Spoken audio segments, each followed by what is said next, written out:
여러분, 어느 작은 신문에 이런 이야기가 실려 있었습니다. 가난하지만 늘 행복한 이발사가 있었습니다. 왕의 이발사였던 그는 걱정할 것이 없었습니다. 매일 아침 왕이 머리를 다듬고 나면 왕이 엽전 한 입을 주었습니다. 그것을 받아서 생활했습니다. 더 이상 욕심이 없었고 늘 행복했습니다.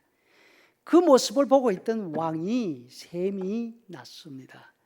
아니, 아무것도 없는 주제에 왕인 자기보다 더 행복해 보이는 것입니다. 저 이발사가 가진 행복의 비밀이 무엇일까?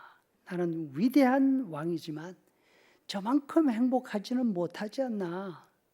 그러나 저 가난한 이발사는 아무것도 가지고 있지 않은데 늘 행복하단 말이야. 왕의 이 말을 들은 신하가 대답합니다. 그건 저 무식한 이발사가 99와 100의 차이를 모르기 때문입니다. 왕께서는 그 차이를 잘 알고 계시지 않습니까? 왕이 허락하시면 오늘 밤 저희가 일 한 가지를 꾸미려고 합니다. 신하들은 그 가난한 이발사 집 안에다가 금화 99개가 든 주머니를 던져 넣어 놓았습니다. 그 다음날 아침부터 이발사의 생활이 엉망이 되기 시작했습니다. 갑자기 금화가 99개나 생겼지 않습니까? 돈을 세어본 이발사는 한숨도 붙이지 못했습니다. 온 밤을 뜬 눈으로 세웠죠. 가난했기 때문에 금화라고는 난생 처음 구경한 것입니다. 그보다 더 큰 문제가 있었는데 그것은 100이면 100이지 왜 99개냐 이 말입니다. 하나만 더 있었더라면 얼마나 좋았을까. 아귀가 딱 맞게 100냥 이렇게 말입니다. 이발사는 생각하고 또 생각한 끝에 결심했습니다. 그래, 내가 금화 한 냥을 만들어서 100냥을 채우자. 가난한 이발사는 그가 금화 한 냥을 더 번다. 이거 보통 일이 아니었습니다. 죽으라고 일해봤자 엽전 몇 입 더 모을 뿐이었습니다. 어떻게 하면 이걸 채울 수 있을까 고민하다가 이발사는 한 가지 방법을 생각해냈습니다. 그것은 먹을 거 안 먹고 절약하는 것이었습니다. 가난한 살림에 하루는 먹고 하루는 굶기로 합니다. 처음에는 돈을 모은다는 목표가 있었으니까 먹을 걸 먹지 않아도 견딜 수 있었습니다. 그런데 시간이 가면서 먹을 거 먹지도 못하고 사는 게 이게 사는 게 아니었습니다. 그 모습을 보고 있던 왕이 묻습니다. 자네 요새 무슨 일이 있는가? 전에는 그렇게도 행복해 보이더니만.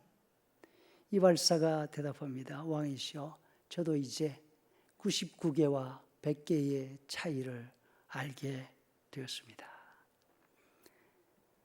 여러분, 우리에게 행복을 가져다 주는 요인 가운데 중요한 하나는 희망이라는 것이죠. 조금만 지나면 나아질 거야. 최소한 지금보다는 나을 거야. 이런 희망은 현재의 어려움을 이길 수 있는 힘을 주지요. 하지만 요새는 희망이라는 말 대신에 희망 고문이라는 말을 사용합니다. 현실은 나아지지 않는데 자꾸 희망만 불어넣어주면 그것이 고문처럼 괴로움만 더한다는 것입니다. 오늘 본문에는 베드로가 예수님을 만나는 장면이 나옵니다. 베드로는 어부입니다. 어부의 가장 큰 희망이 있다면 그것이 무엇일까요? 가능한 한 많은 물고기를 잡는 것 아니겠습니까? 베드로는 그날도 새벽 작업을 나갔습니다. 불행하게도 아무것도 잡히지 않았습니다. 빈배로 돌아와서 그 물을 정리하고 있는데 예수님이 오신 것입니다. 예수님이 베드로의 배에 오르십니다.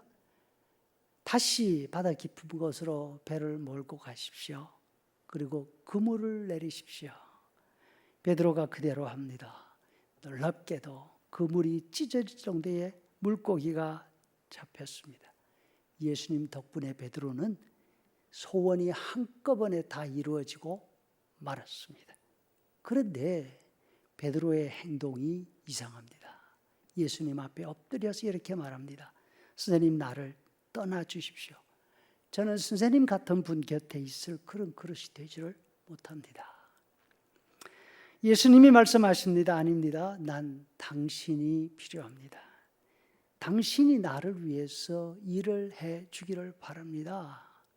물고기 잡는 일이 아니라 나를 위해서 사람을 낚아 주시오.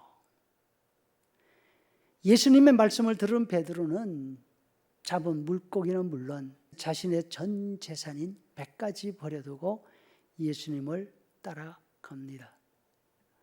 베드로는 예수님에게서 무엇을 보았습니까? 이분이랑 같이 있으면 점점 더 많은 물고기를 잡을 수 있겠구나. 이런 희망이 아니었습니다. 오히려 베드로는 예수님을 만난 뒤로 모든 것을 다 버렸고 잊어버렸습니다. 그러나 모든 것을 다 버려도 행복할 수 있었습니다.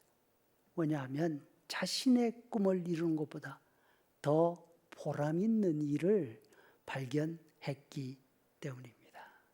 성도 여러분, 우리도 예수님 안에서 이런 행복을 찾을 수 있으면 너무나 좋겠습니다. 예수님과 함께 있으면 더 많은 것을 얻을 수 있다는 희망이 아니라 우리가 가진 모든 재능과 힘을 다 들여서 예수님께서 맡기신 일을 감당하는 것 말입니다. 그러면 우리 마음에 행복이 솟아 나올 것입니다. 예수님 말씀하십니다. 마태복음 13장 44절 말씀, 천국은 마치 밭에 감추인 보화와 같으니 사람이 이를 발견한 후 숨겨두고 기뻐하며 돌아가서 자기의 소유를 다 팔아 그 밭을 샀느니라. 아멘.